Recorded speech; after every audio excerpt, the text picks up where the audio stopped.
Hordoftoota daawwattoota keenya yeroo ammaan tana they're gonna end up here, I believe, Oromo Street. This is you are on the spot now. So akuma gartaniti polisota Minneapolis oje. Is that okay if I just say some few words about you that you protecting us? Sure. Akuma gartan lalla polisonni amma magala keenya kan Minneapolis akkana nu eegaa jiran ijoolleen tun amma ijoollee teenya ijoollee polisa Somaalee magala kanaati alhamdulillah mashallah biyya keenya keessatti polisni nun eegu nu fixa asitti immoo polisonni nagaan nu eegu jirani. So what I'm saying is our Minneapolis police is at this moment they are protecting and watching for the protesters back home. Oromos are dying under police and under the army of Ethiopia. So is there anything you guys want to say about this? Sure, because you are on duty. Sorry about that. So daawwattoota keenya akkuma gartanitti kun Oromo Street jama bakki amma hiriirri guddaan itti bukka'u deemu as jechuudha. Hiriirri ijoolleen teenya downtown irraa marsitee achirraa gad dhufaa jirti. Iddoo kanatti akkuma gartanitti. Assalamu alaikum. Keeva go? Maal jetta gao? Daawwattoota keenyaan. Biyya keenyatti nagee dhabnee hiriirallee bahuu dadhabnee gabbaanii nyaachuu dadhaban uummanni keenya. Asitti immoo kunoo poolisni dhaabbatee uummata irraa nu eegaa jechuudha. Yaa. Mee maaltu dhaggeeffame? Wanni nutti dhagahamu wallaahi takkaalamaa miti. Sirrii. Hacaaluun goota silaa dirree ba'anii hin ajjeesanii dhukataniituma ajjeesanii. Goonni inni duullee seenaan isaanii jirti. Awwaalcha isaati irraa nu wal qabsiisee maal jette? Awwaalchi isaa faamilii isaatiif rabbi jajjabinaa kennuufi. Oromoo hundaafuu rabbi jajjabinaa kennu. Moo karaan ibsatti awwaalan san dhugaa jirtu dhugeessuuf waan ta'e jecha dhugaa kun gaaf tokko ni ba'a. Goota silaa awwaalcha gootaatu maleen? Yaa annagarra Amaara Itoophiyaatti amma meeqaa du'a isaan kabajaa meeqa? Torbaan meeqa? Akkana naasiqee? Torbaan meeqatti akkana naasiqee qotu hiriira dhufaa jiru kanarratti uffadhaan. Gaafa artistiin mul'iki jaamu jira. Xilaahuun Gassaatii jira. Gaafa isaan du'an. Namni baatii takka bakka sanitti deeme bakka san taa'ee isa kabajuu ture jechuudha wanni isaa. Sirrii. Soo keenya ka lafa san qabu ka lafa san irra dhalatee lafa san guddatee lafa saniif falme akkanatti akka saree ta'ee gizee wanni ta'u hedduu sitti dhagahama. Sirrii. Waan gartee unacceptable gartee waan fudhatama hin qabne. Akkuma gartanii daawwattoota keenya kunoo maatiin daa'imaa hojii akkanatti hiriira bahee as jira. Dhiigni Haacaaluu bahuu qabaa jechuu jira daa'imni kun mashallah. Thank you very much galatoomi. Afaan Oromoo ni beekami? Maqaan isaa eenyu? Imraan mashallah ijarra haafi itti siitufnee jirra mashallah. Daa'imni xiqqaan kun hiriira bahee Oromo Street gubbarratti argama. Bakki jirru kun amma Oromo Street asiin iddoon kuni. Bakka yeroo duraatiif gartee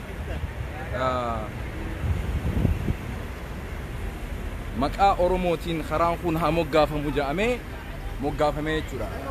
So hiriirri ganaa asitti deema.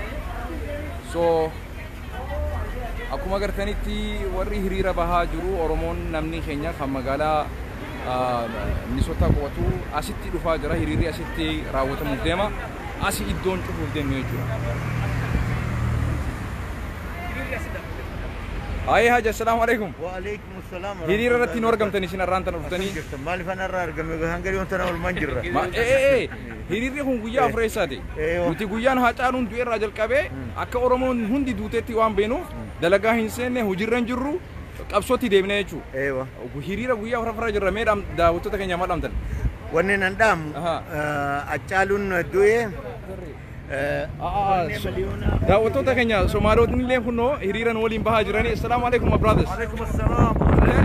Tell them your name, tell them where you are from the Somali community, why you are here. I am Ali Abshir Isse. I'm with the Congresswoman Ilhan Umar's office. MashaAllah. We've been with the press release today and now we're walking from all the way US Stadium to here at the Oromo Street.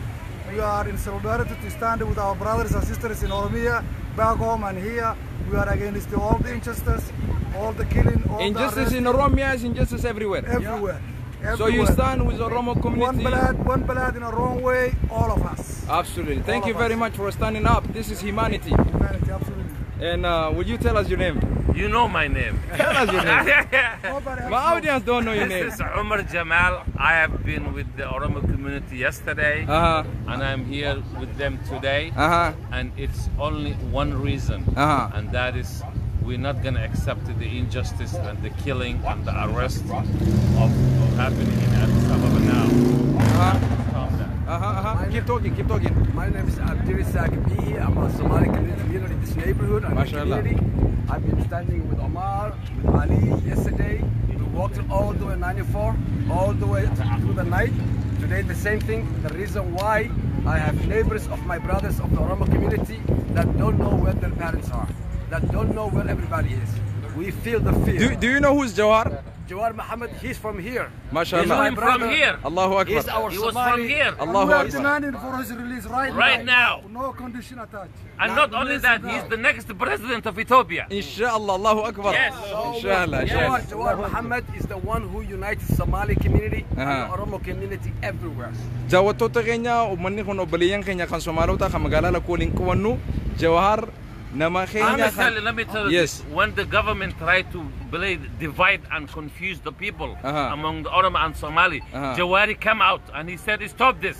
These are one people. Allahu Akbar. And that's why he's now, they don't like him because he said one people, these are the same people. Jawar nama shoora Oromoo fi Somaalee walitti tokkumsuudhaaf itichuudhaaf shoora guddaa taphate gaafa rakkoon uummata Oromoo fi Somaalee jidduu dhuftee rakkoon iddoo hin buusinaa jee nama dhaabbatee jidduu keenya araara my friend Abdirizak Bihi is running forward 6 in Minneapolis now.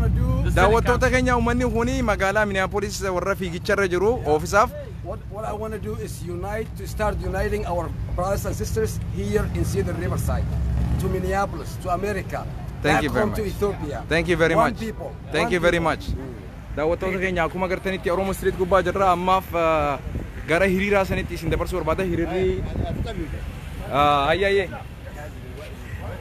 saniifu ummanni keenya daddafaa gaggabaabsaa gartee Acaaluun Eewa. miliyoona 70 keessaa miti ollaa hunda keessa jira Afar keessa jira Somaalee keessa jira hundinuu nu wajjin ka'anii dhaabbatanii gartee nama Jawharis akka bahu inninis gartee akka gartee qabriin isaa Finfinnee taatu jedhanii warri sajjeese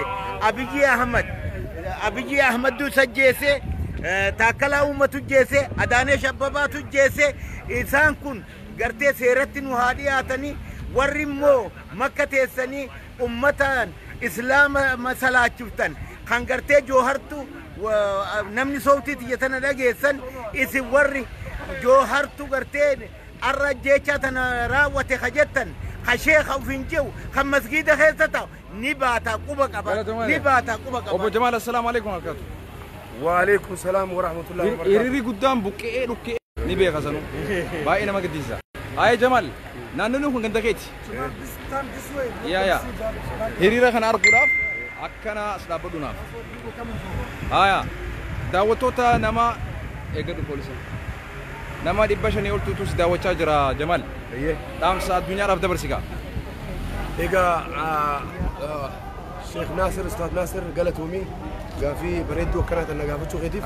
Kanaafuu har'aan tana magaalaa Minnesota Oromiyaa Street, Oromoo Street irra Oromo Street gubbaa jirra. Oromoo Street akka agartan kana kunoo yeroo ammaa kanatti beekinitu jiru Oromoo Street. Kanas qabsoo ajaa'ibaatiin asirratti gartee akka nu godhan isteenni Minnesota karaa Oromoo nu dhaaban jechuudha. Kanaafuu kaleessa guyyaa kaleessa highway Minnesota da interstate international cufamee akkasitti waa'ee protest waa'ee Hacaaluu du'aa Hacaaluu TV hidhama Jawar Muhammad Baqqala Garbaa akkasumatti Hamza Boorana akka free gadhiisan akkasumatti heera addunyaa keessa nama ulaagaa takka malee gaafii takka malee yeroo gabaabduutti akka galakkisan ja'amuudhaan addunyaa wal geessee Ameerikaa guututti mee poolisoota nu eegaa jiru kanaan hoo maal jetta biyya keenyatti amma poolisni nu eegu nu fixa malee habajaa ilmaan ilma namaa qabdu akkanatti ilaalaa harka addunyaa tanarratti namni tokko guu hiriira bee mirga isaa falmatu habajaa godhuudhaan makiinaa isaanii tan Ameerikaadhaa poolisa Ameerikaa nu ajajanii akkana nu baasan saniifuu kabajamtoota dhaggeeffattootaa fi daawwattoota keenya bikka jirtanii kaa firii Jawar Muhammad firii Baqqala Garbaa firii Hamzaa Booranaa dhiiga hacaaluu dhiigaan kafallaa ajjeechaasa finfinnee irratti bikkinni awwaalamuu qabu finfinnee irratti bikka fedhatti awwaalani ni deebifnaa jennaa jechuudha. Saniifuu akka ammaa agartan kana Oromoo Street karaa Oromoo Street cufanii akkanatti kunoo gaafii fi deebisa mootummaa Ameerikaa tan Minisootaatti iyyachaa jiran lamada kaleessa guyyaa sadee ala bulte ijoolleen hawaasni Oromoo kan Minisootaadha guyyaa sadii koomunitii Oromoo bulani arra guyyaa afureessaati guyyaa hanga furmaanni argamu haga mootummaan Ameerikaa haga Trump dhufee nu dubbisutti ibboodan jennu jetti ijoolleen. Saniifuu waan dhageessataniif galatoomaa atilleen galatoomi Sheekh Naasir. Abshir inshallah galatoom. Egaa daawwattoota keenya hiriirri as dhufaa jira. Gutamaa waan jettu qabda daawwattoota keenyaan. Akkuma keetitti mormiin guyyaa afuraffaaf har'a namni hanga justice akkanatti furmaata godhaa jiranii. Kanaafuu wanni kun itti fufaa hanga uummanni hidhame san hangeeffamu hangarumaan jaanasa keenya walumaan Okay, daawwattoota keenya akkuma agartanitti egaa hiriirri guddichi magaalaa Minneapolis kan buqqee jiru amma Oromo Street jechuun karaan kun karaa Oromo Street jaama. Fahmi qotu. You have a message for the US government or okay, inshallah. Thank you. Akkuma agartan lala.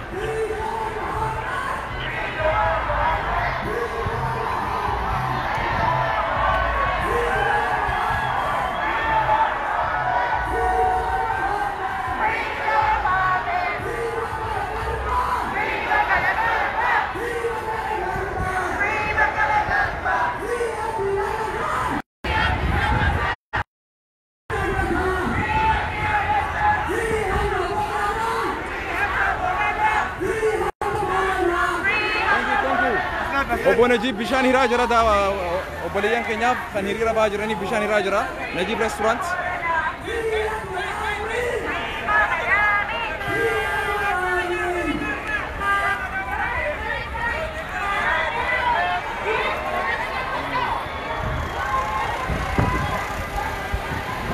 Akkuma agartan Oromoo Street gubbaa jira daawwattoota keenya.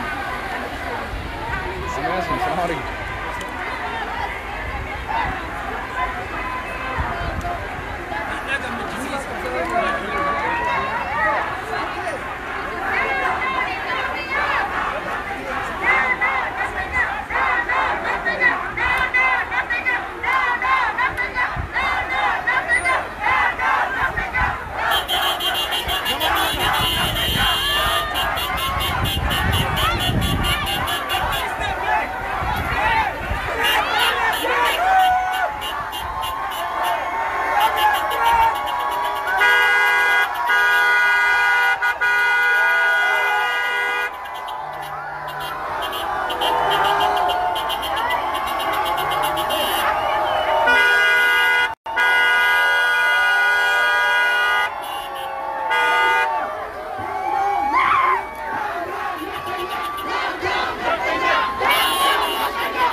Magaalaa Minneapolis wali garagaltee akkana fakkaatiin isin daagaa mirga biyya keenya keessatti dhabne biyya alagatti argachuu keenyaaf hedduudha gaddina. Assalamu alaikum.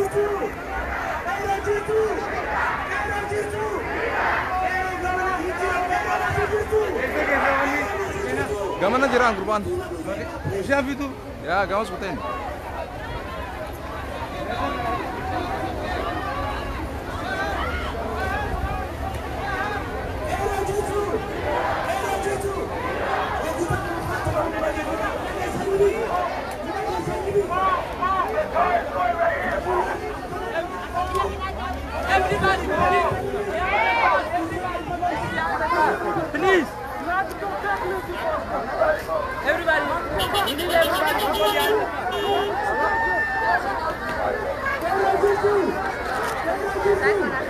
Salaam dia.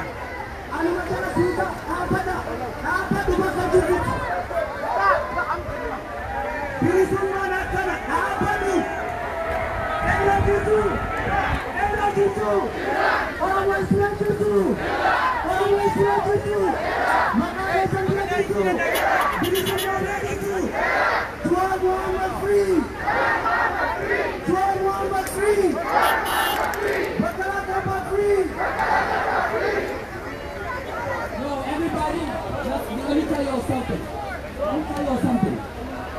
We are here, right? We are here, right? So start. Go ahead. Take up space. Take up space. Take up space.